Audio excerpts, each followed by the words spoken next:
Recebi uma pergunta aqui do Sérgio. Boa tarde, teria um curso para como fazer transcrição? Aí eu comecei a resposta para ele, assim, primeiro tentando entender melhor essa pergunta dele, né? O que você está chamando de transcrição, né? Transcrição, a gente tem duas coisas que a gente chama, diferentes que a gente chama de transcrição. Uma, ouvir e transcrever para o nosso instrumento, aprender a tocar uma coisa que a gente ouviu, seja uma harmonia, uma melodia, um acompanhamento, um contracanto, um improviso, o que quer que seja, né? E outra coisa é passar para o papel, seja passar isso para o papel à mão ou passar isso para o papel no computador. Então perguntei para ele, qual que é a tua dúvida, né? É sobre como ouvir, né? Então para a gente ouvir a gente vai ter que ter uma bagagem, né, de conhecimento musical, né? Reconhecer, né, ter a nossa percepção, entender os conceitos das coisas, né, entender o nome das coisas, estudar um bocado de coisa, né, percepção harmônica, rítmica, melódica, conhecer as escalas, conhecer os campos harmônicos, conhecer a qualidade dos acordes, conhecer os motivos rítmicos, né, conhecer os padrões melódicos. E para escrever, a gente precisa conhecer o código da escrita musical, né?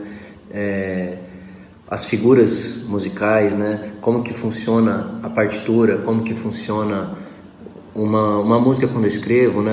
A fórmula de compasso, a tonalidade, etc, né? Ou ainda se tinha a ver com usar o programa. Você vai ter que ter um programa e começar a usar esse programa e etc, né? Daí ele me devolveu, eu pedi para ele me explicar melhor, daí ele seguiu. No meu caso seria mais a parte de escrita, digo, eu leio bem, tiro várias músicas de ouvido até com certa facilidade, até porque tem os recursos de diminuir a velocidade e tal, no YouTube tem esse tipo de recurso e é muito bom pra gente que quer tirar música, né? Então o lance dele não é a percepção, ele está dizendo que tem uma percepção boa e a percepção dele atende o que ele precisa. Agora, na hora que eu quero passar para a pauta, na hora que ele quer botar na partitura, no pentagrama, na hora que eu quero passar isso para a pauta, eu travo. Às vezes até de chegar ao ponto de nem saber como começar. Acho estranho essa minha trava, por isso a pergunta, valeu. Tá, então, o que eu penso assim, ó, coisas que a gente precisa para transcrever. Às vezes a gente quer transcrever uma coisa e a gente consegue entender aquilo e tocar, mas são coisas que a gente não tem muita segurança em como é que funciona. Por exemplo, se eu for para você que nunca transcreveu, nunca escreveu no papel, e você quer escrever samba, um bocado de síncopa e coisas assim, vai ser meio difícil. Eu nunca transcrevi e quero começar a transcrever fraseado jazz. Você vai ter que usar um monte de sustenido, bemol, alterações, vai ter aproximações cromáticas, isso vai te dificultar um pouco. Então, as primeiras coisas quando a gente vai escrever, sentir o pulso. Onde está o pulso? Então, por exemplo, está escutando qualquer coisa que seja, sinta o pulso, pega um aplicativo de metrônomo que tenha tap tempo, né, a ferramenta de você bater e ele te dizer qual é o andamento. De preferência, use um programa. Eu aprendi a ler usando um programa, eu não sabia nada como funcionava, mas eu tinha um programa que tinha transcrição das músicas que eu gostava quando eu era adolescente. Tinha lá as músicas de rock que eu gostava, Green Day, Nirvana, essas coisas, e tinha transcrição. Eu comecei a entender como é que funcionava aquilo, né? Eu olhava lá, falava, tinha a tablatura e a partitura junto. Então isso me auxiliava, eu via onde que eu tinha que botar o dedo. Eu sabia calcular para saber o nome da nota, já tinha memorizado até o nome das notas. E aí eu olhava lá, essa bolinha quer dizer que é tal nota. E daí pouco a pouco fui entendendo, né? E daí também as figuras rítmicas também fui entendendo. Depois uma coisa que eu estudei que me ajudou muito foi o Pozzoli, o método de divisão rítmica do Pozzoli, para a gente conhecer os motivos rítmicos, né? Então assim, eu sugiro começar a transcrever coisas mais simples, coisas mais fáceis, sabe? Se você não souber escrever uma melodia folclórica brasileira, um Caicai Balão, um Marcha Soldado, você não vai escrever nada. Então, vê se você sabe escrever isso, né? Depois, melodia simples, música pop, música dos Beatles, música, sabe? Qualquer música que seja mais pop. E depois uma coisa mais elaborada, um Tom Jobim da vida, essas coisas que a gente gosta mesmo, né? E aí... então, sentir o pulso, ok, bota o pulso no programa, Porque senão você vai botar as notas lá e você, né, não vai saber mais ou menos a divisão rítmica daquilo. Entender o tom onde está aquilo, né? Que tom que essa música tá. Bota lá no programa também a armadura de clave com a tonalidade do que você vai tocar, do que você vai transcrever. Entender a frase melódica que seja, sabe? Bom dom dom, bom dom dom, bom dom dom dom dom dom. Samba de verão, né?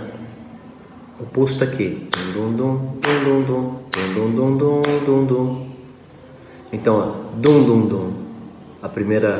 Primeiro motivo. Depois é o mesmo motivo. Dom dom dom dom dom dom, ritmicamente falando, né? Eu tenho 3 notas dentro de um tempo. Tá tá tá. E esse do final é o descanso, né? Quer dizer, são 2 notas mais rápidas e uma nota mais curta. No samba brasileiro a gente escreve isso como 2 colcheias e 2 semicolcheias e uma colcheia. Tá tá tá, tá tá tá, tá tá tá. Para quem estudou Pozzoli, que eu falei, esse tipo de motivo é muito simples. A gente conhece isso, a gente aprende a solfejar isso. Tá tei tá, tá tei tá, tá tei tá, sabe? Tá tá tá, tá tá tá, tá tá tá, tá tá tá. No final tem essa síncope ali, né? O recurso de você usar um programa é muito bom porque você escuta como o metrônomo do programa e aí você tem certeza se isso está certo ou não está. Então eu aprendi a escrever na minha adolescência, sozinho, antes mesmo de fazer o Pozzoli. Depois eu fiz com uma professora, foi muito bom. Me auxiliou muito na percepção rítmica. Mas assim, a gente... E eu, às vezes, pegava uma transcrição que estava lá, uma tablatura de alguma música que eu gostava e via que não estava tão certo, eu não sossegava enquanto eu não acertava.